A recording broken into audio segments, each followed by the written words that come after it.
ಈಗ ವೈಶಿಷ್ಟ್ಯವಾಗಿ ಇವತ್ತು ಬೆಳಗ್ಗೆ 6 ಗಂಟೆ ಸೂರ್ಯೋದಯದಿಂದ ಮಾಧ್ಯಾಹ್ನಿಕದ ಕಾಲದವರೆಗೂ ನಾವು 3 ಗಂಟೆಯಿಂದ 4:15 ರಾಹುಕಾಲ ಮಂಗಳವಾರ 3 ಗಂಟೆವರೆಗೂ ನಾವು ಗೌರಿಯ ಪೂಜೆಯನ್ನು ವಿಶೇಷವಾಗಿ ದೇವಸ್ಥಾನದಲ್ಲಿ ಆಚರಣೆ ಮಾಡಿದ್ದೀವಿ.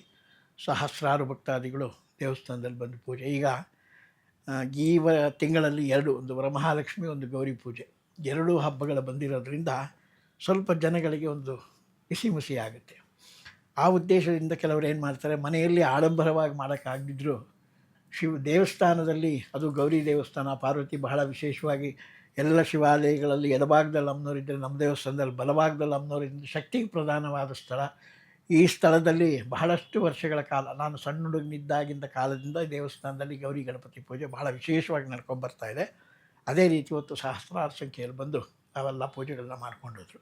ಆರಂಭದಲ್ಲೇ ನಾನು ಹೇಳಿದ್ದೆ, ಏನೂ ಇಲ್ಲ ಅಂದಾಗ ರಸ್ತೆಯಲ್ಲಿ ಹೋಗುವಾಗ 2 ಗರಿಕೆ ಹುಲ್ಲನ್ನು ಬಿಡಿಸಿ ತೊಗೊಂಡೋಗಿ ಸ್ವಾಮಿಗೆ ಅರ್ಪಣೆ ಮಾಡಿದ್ರೆ ಎಷ್ಟು ಸಂತೋಷ ಬೀಳ್ತಾನೋ, ಅದೇ ರೀತಿಯಲ್ಲಿ ನಮ್ಮ ಮನೆಯಲ್ಲಿರೋ ಅರಿಶಿಣ, ಕುಂಕುಮ, ಅಕ್ಷತೆ, ಹೂವು, ಹಣ್ಣು ಹಂಪಲು ವಿಳೆದ ಒಂದು ತಟ್ಟೆಯಲ್ಲಿ ತಗೊಂಡು ಭಕ್ತಿಯಿಂದ ತಾಯಿ ಪೂಜೆ ಮಾಡಿದ್ರೆ ವಿಶೇಷವಾದ ವರ ಸಿಗುತ್ತೆ. ಯಾಕೆಂದರೆ ತಾಯಿಯೇ ಇಲ್ಲಿ ಶಾಶ್ವತವಾಗಿರೋದ್ರಿಂದ, ಶಕ್ತಿಗೆ ಪ್ರಧಾನವಾದ ಸ್ಥಳವಾಗಿರೋದ್ರಿಂದ ಇಲ್ಲಿ ಅಮ್ಮನವರ ಅನುಗ್ರಹ ಭಾಳ ವಿಶೇಷವಾಗಿ ನಡೆಯುತ್ತೆ.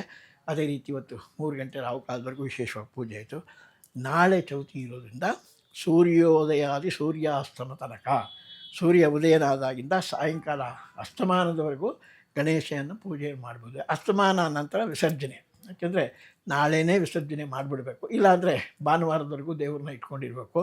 ಇವತ್ತು ಮನೆಗಳಲ್ಲೆಲ್ಲ 4 ದಿನ 5 ದಿನ ಮೈಲಿಗೆ ರಾಮಾಯಣ ಅವೆಲ್ಲ ಇರೋದ್ರಿಂದ ಮನೆಗಳಲ್ಲಿ ಜಾಸ್ತಿ ಸಾಮಾನ್ಯವಾಗಿ ಇಟ್ಕೊಳ್ಳೋಕೆ ಹೋಗೋದಿಲ್ಲ.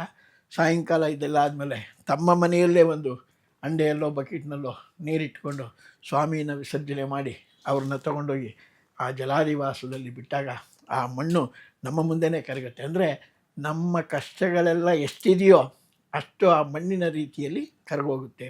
ನಾವೇನು ಸ್ವಾಮಿಗೆ ಪೂಜೆ ಮಾಡಿ ಅವನ್ನ ಪ್ರಾರ್ಥನೆ ಮಾಡಿರ್ತೀವಿ, ಆ ಕಷ್ಟಗಳೆಲ್ಲ 24 ಗಂಟೆಯಲ್ಲೇ ಕಳೆದೋಗುತ್ತೆ. ಇನ್ನು ಮುಂದಿನ ವರ್ಷದವರೆಗೂ ಸುಖದ ಜ್ಞಾನದಲ್ಲಿ ನಾವೆಲ್ಲ ಇರ್ತೀವಿ.